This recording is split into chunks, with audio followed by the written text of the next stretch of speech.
आम्ही आलोय पार्क मध्ये. आरोह स्कूल मधून आला आणि थोडंसं खाल्लं वगैरे आणि नंतर त्याला ना पार्क मध्ये दिसले मुलं. आमच्या घरामधून ना पार्क लगेच दिसतं, त्यामुळे ना त्याला पार्क मध्ये मुलं आलेले दिसले, त्यामुळे तो माझ्या मागे लागला, मम्मा चल पार्क मध्ये चल.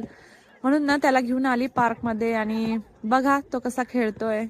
बघा तो छान खेळतोय त्याच्या फ्रेंड सोबत, सायकलिंग करतोय आणि मी इथं बसते त्याला बघते आहे. थोडी जरी थंडी कमी झाली ना की सगळे पार्क मध्ये येतात, कारण विंटर मध्ये ना घरात बसून सगळे बोर झाले आहेत, त्यामुळे ना आता बाहेर पडावं असं वाटतं म्हणून सगळे. बघा ना आज वेदर किती छान आहे, सनलाइट आहे ना त्यामुळे छान फील येतोय, म्हणून सगळेजण पार्क मध्ये आले आहेत. तर बघा खेळण्यामध्येच बिझी आहे, नुसतं इकडून तिकडे सायकल खेळणं चालू आहे. आरोचा हा फ्रेंड भेटलाय त्याला, त्याच्यासोबत छान सायकल खेळतोय.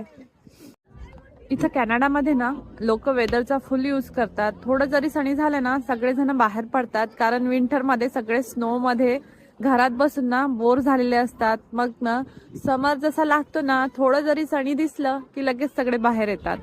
आणि बघा आरोहला पार्क मध्ये ना खूप आवडतं, तो खूप एन्जॉय करतो पार्क मध्ये.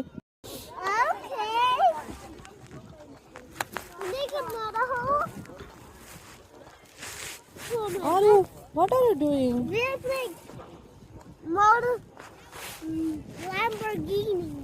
It's Lamborghini? Yeah. Oh yeah. Oh yeah. मुलांसाठी ना पार्क बेस्ट असतात, कारण इथं मुलं फुल एनर्जी मध्ये खेळतात, त्यामुळे ना रात्री त्यांना छान झोप पण लागते आणि फिजिकल ऍक्टिव्हिटी होते, त्यामुळे छान त्यांना झोप येते आणि रात्री लगेच झोपतात.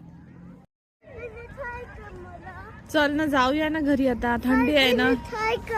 5 minutes. म्हणून जाऊया ना, आता खूप वेळचं खेळायचं. 5 मिनिट मध्ये परत खेळायचंय तुला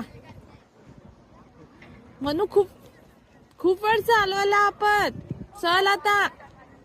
बघा कसा पळत गेला, कितीही खेळला तरी त्याचं मनच भरत नाही. मला विचारायला आला होता अजून 5 मिनिट आहे का आपल्याकडे, खेळू शकतो का. मी त्याला म्हटलं ना चल आरू घरी, आता बस झालं. म्हणून परत मला विचारायला आला होता की 5 मिनिट आहे का, खेळू का. परत गेला खेळायला.